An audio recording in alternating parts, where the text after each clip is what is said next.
Hello అండి, welcome to Mollywood times movie review starring Naslen in main lead and directed by Abhinav Sundar Nayak. ఈ director previous గా ఒకే movie direct చేశారు, ముకుందన్ ఉన్ని associates. ఆ మూవీలో ప్రొటాగనిస్ట్ ది కంప్లీట్ గా క్రూయల్ అండ్ కన్నింగ్ క్యారెక్టర్ ఉంటుంది through out the movie. చాలా extreme ఉంటాయి ఆయన చేసే పనులు, అండ్ మూవీ కూడా చాలా క్రేజీ ఉంటుంది. ఎవరైనా ఆ మూవీ చూడని వాళ్ళు ఉంటే జియో హాట్స్టార్ లో తెలుగు వర్షన్ అవైలబుల్ ఉంటుంది, చూసేయండి. సో మాలీవుడ్ టైమ్స్ ప్లాట్ విషయానికి వస్తే, వినీత్ మాధవన్ అనే ఒక aspiring horror film maker debut film చుట్టూ ఉంటుంది. మూవీ పేసింగ్ అండ్ ప్రొసీడింగ్స్ మ్యాటర్కి వస్తే, మూవీ చాలా స్లో పేస్డ్ ఉంటుంది with almost 2 hours 50 minutes run time. Majority of the movie 2010 ఆ టైంలో జరుగుతుంటుంది. మూవీ ఓపెనింగ్ సీక్వెన్స్ ఒక స్ట్రాంగ్ స్టేట్మెంట్ తో స్టార్ట్ అవుతుంది. దెన్ చైల్డ్హుడ్ ఎపిసోడ్స్ లో వినీత్ మాధవన్ కి హర్రర్ ఫిల్మ్ మేకింగ్ మీద ప్యాషన్ క్రియేట్ అవడం క్లియర్ గా చూపిస్తారు. మంచిగా ఉంటాయి childhood episodes. Next Vineet intermediate phase లో షూట్ చేసిన షార్ట్ ఫిల్మ్స్ కి క్రేజీ రికగ్నేషన్ రావడము, దెన్ వినీత్ గ్రేటెస్ట్ డెబ్యూట్ చేయాలనేసి డిసైడ్ అవడము, ఇంకా అక్కడ నుండి మూవీ ఇండస్ట్రీ సైడ్ వెళ్తుంది స్టోరీ మొత్తం. గుడ్ అనిపించింది ఫస్ట్ హాఫ్, అండ్ ఒక స్పెషల్ అపీరియన్స్ కూడా ఉంటుంది.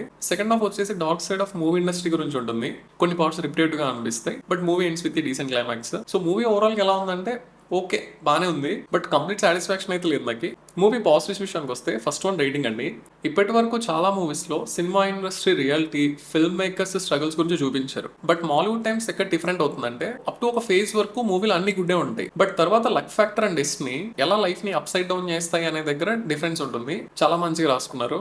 అండ్ మూవీలో హీరో చాలా స్టబాన్ ఉంటాడు, గ్రేటెస్ట్ అండ్ యూనిక్ డెబ్యూట్ ఇవ్వాలి అనేసి, అండ్ దానికోసం ఏ ఎక్స్టెంట్ కి వెళ్తాడు అనే థింగ్ కూడా చాలా బాగుంటుంది. అండ్ ఒక సినిమా వెనక చాలా టెక్నీషియన్స్ కష్టం ఉంటుంది, బట్ ఒక డైరెక్టర్ పర్స్పెక్టివ్ లో మూవీకి ఉన్న వెయిటేజ్ చాలా బాగా చూపిస్తారు. అండ్ మూవీ ఇండస్ట్రీలో ప్రొడక్షన్ హౌసెస్ చేసే మ్యానిపులేషన్స్ అండ్ అడుగడుగున స్నేక్స్ ఎలా ఉంటాయి అనేది చాలా ప్రాక్టికల్ గా చూపిస్తారు. అండ్ స్క్రీన్ ప్లే కూడా సేమ్ ముకుందన్ ఉన్ని అసోసియేట్స్ లానే ఇందులో కూడా ప్రొటాగనిస్ట్ వాయిస్ ఓవర్ నరేషన్ ఉంటుంది, మధ్య మధ్యలో కాటన్ ఎడిట్స్ కూడా ఉంటాయి, మంచిగా ఉంటాయి. అండ్ మూవీలో రామ్ గోపాల్ వర్మ రిఫరెన్సెస్ ఉంటాయి. స్క్రీన్ మీద రిఫరెన్సెస్ వచ్చిన ప్రతిసారి ఆర్జీని తిట్టుకున్నాను, ఎలా ఉండేవాడు ఎలా అయిపోయాడు అనేసి. Next performance wise Naslen did great job, cinematography కూడా too good, and Jakes Bejoy background score కూడా మంచిగా ఉంది, ఇన్ఫాక్ట్ చాలా మంచిగా ఉంది. సో నెగిటివ్స్ విషయానికి వస్తే, పర్సనల్ గా నాకు సెకండ్ హాఫ్ కొంచెం స్లో అనిపించింది, అండ్ కొన్ని పార్ట్స్ రిపిటేటివ్ ఉంటాయి. సో ఫైనల్ గా movie maybe this is cinema అనే ఆడియన్స్ కి వర్క్ అవ్వచ్చు, బట్ నాకైతే just decent watch. So yeah, అంతే అండి, that's it for the video. Thanks for watching.